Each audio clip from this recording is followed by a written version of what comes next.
When setting up a budget, there are 7 steps that you want to follow. The first step is to set your personal and financial goals. These should include short-term and long-term goals. The second step is to identify your current sources of income. This can include income from your job. It can also include other consistent sources of income such as Social Security, disability, or if you're receiving child support. The third step is to assess your personal and financial situation. You're going to want to look at your must-haves. These are things that you absolutely cannot live without, things you have to pay each month. Then you'll want to look at your wants. These are things that make your life more pleasurable, such as entertainment, going out to eat, going to a movie.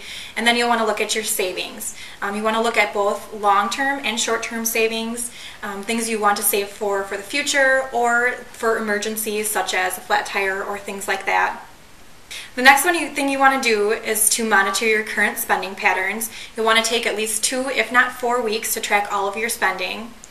Next, you'll want to identify your fixed and variable expenses. Fixed expenses are expenses that do not change month to month, they stay the same.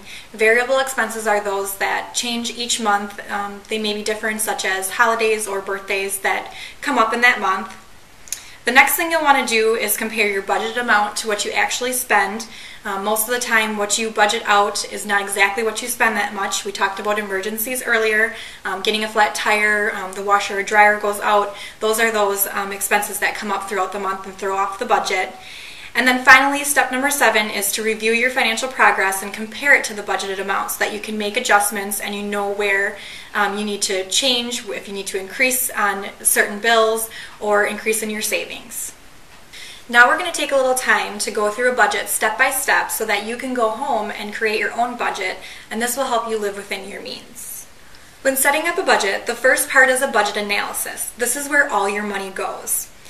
For this, you're going to want to fill in each line of your budget sheet with the average of your basic monthly living expenses. This would include your housing, your food, your transportation, and personal items such as clothing, your medical, dental, vision insurance, education, life insurance, anything and everything that goes under basic living expenses.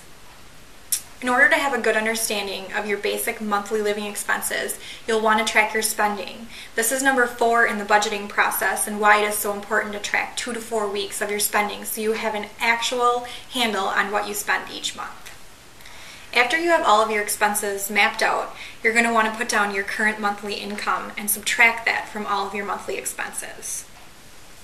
Don't forget to include other consistent sources of income such as Social Security, disability, or child support, or any other part-time position you might have that gives you consistent income each month.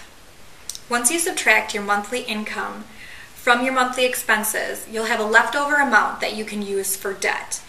So you'll want to take a look at all of your debt. This can include credit cards, auto loans, home equity loans, your mortgage, and you'll want to total up all of those expenses so you have a monthly expense for debt. Once you list all of your debts and you have them tallied up into one monthly expense, you'll want to take that expense from what you had left over for debt. Once you take that expense and subtract it, you'll have your bottom line. If your bottom line is negative, you'll have a clear understanding of why there is never enough every month. Now that you've taken a look at where all of your money goes, from here you can create a spending plan. You can start with a monthly spending plan and we can actually narrow it down to give you a weekly spending amount. In order to create a spending plan, you want to start with your fixed expenses. These again are expenses that do not change from month to month, and these are the must-have expenses that you have to pay each month. When you add up all of these, you'll have your bill paying total.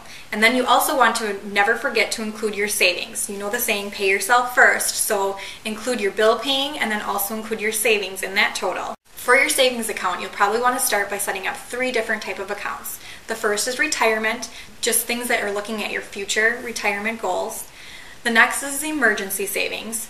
This is a savings account for things that pop up throughout the month that you absolutely have to pay within that month because they're emergencies, such as a flat tire, washer and dryer goes out, or the water heater goes out, and those are things that you did not expect for that month. The third thing is a set-aside savings. This might be for short-term goals such as a vacation, or it might be for a long-term goal such as your child's education.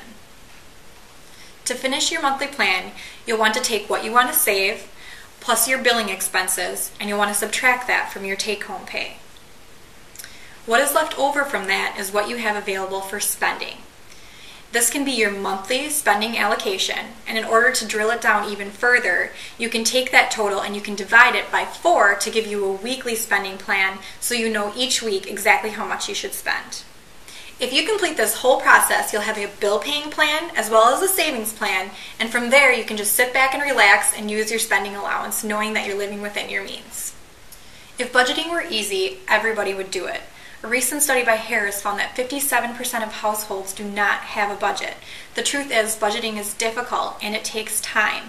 But if you look at the benefits rather than the negatives, you'll be able to have a spending allowance to help you live within your means. If you like what you heard today, you can visit us on SlideShare and view our entire budgeting presentation, including a specific budgeting worksheet.